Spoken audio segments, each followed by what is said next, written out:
I can see what kind of silly dream you're contemplating. When I was your age, if a boy had an hour between the chores and mealtime, he spent it with profit reading the Holy Writ.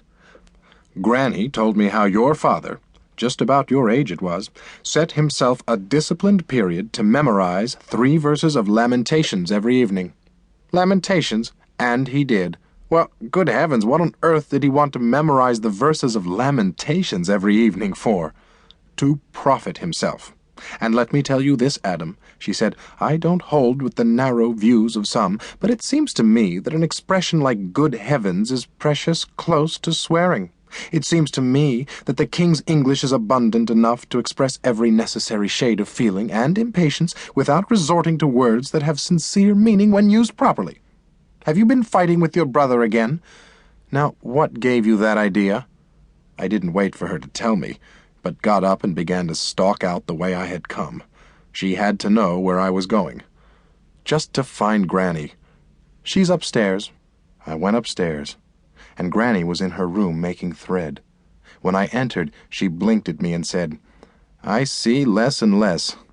Old age is pity enough, but when the eyesight goes, the good Lord is laying a heavy burden on my poor shoulders. Well, Granny, I replied, I don't think your eyesight is going. It's just getting dark in here because the twilight has come down. Is that so, Adam? Sure enough. Well then, I've spun sufficiently, she declared. Sit down, Adam. Do you want some sweets? I sat down on her old milking stool, which she had decorated with paint and turned into one of the prettiest things in the house, and reminded her that there was a widely held opinion to the effect that sweets before mealtime spoil an appetite. Oh, she said, I'm sure we'd all be rich if I could devise something to spoil your appetite, Adam. Then she went to the cupboard and got out the cotton kerchief that she always wrapped the maple sugar in, and she broke off a piece for each of us. I ate it slowly and appreciatively, and asked her whether it was true about my father and Lamentations. It's true. Well, what for? I mean, what was his purpose? To profit himself. That's what Mother said, but I'll be damned if I can see the profit in it. You will be damned, Adam, if you go on with such talk. I shrugged. And don't act as if you don't care. I think we keep saying things that we don't really mean at all, Granny. Do we? And what sort of things, Adam? Like being damned. Do you believe in God, Granny? What a question! She snorted with great indignation. In all my born days, Adam Cooper, I have never seen a boy like yourself for asking questions. Well, do you? Of course I do. Well, I don't know. Adam Cooper, you are not going to start in again with all that silly nonsense of yours, are you? Just one thing. Just answer me one thing, Granny. That's all I'm asking. I just want you to answer me one thing. What is it that they're always taking it out on me for, whatever I say? Like there's nothing in the world I can do right, and everything I do is all wrong? My goodness, the things you say, Adam. Well, look at it this way, Granny. You believe in God, don't you? Enough of that. If you believe in God, then God gave a person brains, didn't he? Of course. But just as soon as you begin to use the brains God gave you, you're being sinful. That's just the sort of foolish thing you say, Adam, that's so provoking.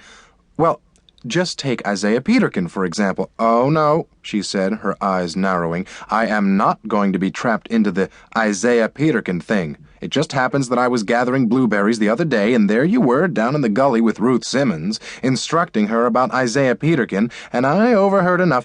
Did you see us, Granny? I didn't have to see you, as if I wouldn't know that Cooper voice of yours anywhere.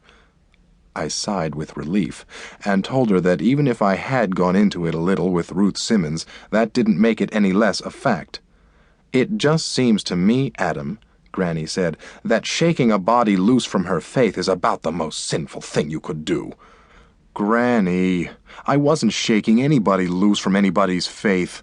I'd like you to tell me how old Isaiah can be as mean and wicked and two-faced as he is, and be a deacon in the church and be looked up to as a real fine, God-fearing man. I mean, he can get away with anything, just so long as he says the right words about religion. It's not for you to judge Isaiah Peterkin. I wasn't judging him, I protested. Everyone knows how rich and mean he is.